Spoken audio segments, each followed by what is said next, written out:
إن الحمد لله صلى وسلم على نبينا مصطفى محمد صلى الله عليه وسلم وعلى آله وصحبه أجمعين أما بعد أعوذ بالله من الشيطان الرجيم بسم الله الرحمن الرحيم സൂറ all Imran 186-ാമത്തെ വചനത്തിന്റെ വ്യാഖ്യാനം നോക്കൂ നിങ്ങൾ.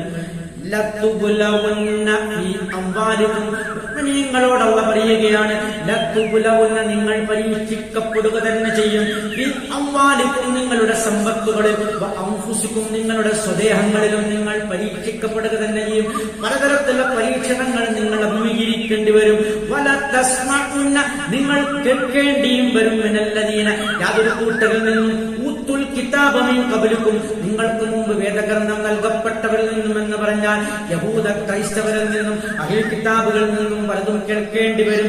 എന്താണ്? വമിനല്ലദീന അശ്റകൂ, വമിനല്ലദീന യാതൊരു കൂട്ടരിൽ നിന്നും അശ്റകൂ ആ ശിർക്ക് ചെയ്യുന്ന ബഹുദൈവാരാധകരിൽ നിന്നും അദൻ കസീറൻ ഒരുപാട് ബുദ്ധിമുട്ടുള്ള വചനങ്ങൾ, ഒരുപാട് പീഡന വാക്കുകൾ നിങ്ങൾ കേൾക്കേണ്ടി വരുമെന്നാണ്. നോക്കൂ, നിങ്ങൾ ഇന്നും അള്ളാഹുവിന്റെ മാർഗത്തിൽ പ്രബോധന പ്രവർത്തനങ്ങൾ നിർവഹിക്കുന്നവർക്ക് ഒരുപാട് തരത്തിലുള്ള പലതരത്തിലുള്ള ബുദ്ധിമുട്ടിന്റെ സംസാരങ്ങളും പലതരത്തിലുള്ള പീഡനത്തിന്റെ വാക്കുകളും കേട്ടുകൊണ്ടേയിരിക്കുകയാണ് അവർ. അത് കേൾക്കേണ്ടി വരുമെന്നാണ് അല്ലാഹു പറയുന്നത്. അതുകൊണ്ട് എന്ത് ചെയ്യണം? നിങ്ങൾ നിങ്ങൾ ക്ഷമ പാലിക്കുകയാണെങ്കിൽ, നിങ്ങൾ സൂക്ഷ്മത പാലിക്കുന്നവരാണെങ്കിൽ, നിശ്ചയമായും അത്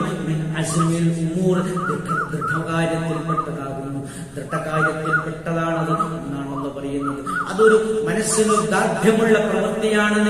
നിങ്ങളുടെ ദൃഢമായ ഒരു പ്രവൃത്തിയാണ് നിങ്ങൾ ചെയ്യുന്നത് എന്നാണല്ലോ പറയുന്നത്. അതുകൊണ്ട് അവരുടെ ദുരാരോപണങ്ങളിലോ ആക്ഷേപങ്ങളോ അല്ലെങ്കിൽ അതുതരത്തിലുള്ള മോശപ്പെട്ട സംസാരങ്ങളിലോ നിങ്ങൾ മനസ്സ് വിഷമിക്കേണ്ടതില്ല.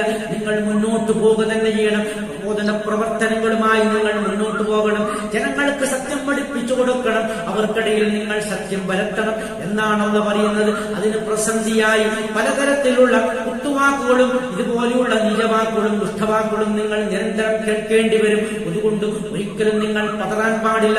അല്ലാഹുവിന്റെ മാർഗത്തിൽ അടിയുറച്ചു നിൽക്കണം. നിങ്ങൾ ക്ഷമ പാലിക്കണം, സൂക്ഷ്മത പാലിക്കണം എന്നാണ് മുഅ്മിനീങ്ങളോട് പറയുന്നത്. ഇത് എല്ലാ കാലത്തേക്കും പ്രബോധനം നിർവഹിക്കുന്ന മുഴുവൻ മുഅ്മിനീങ്ങൾക്കും ബാധകമാണ്.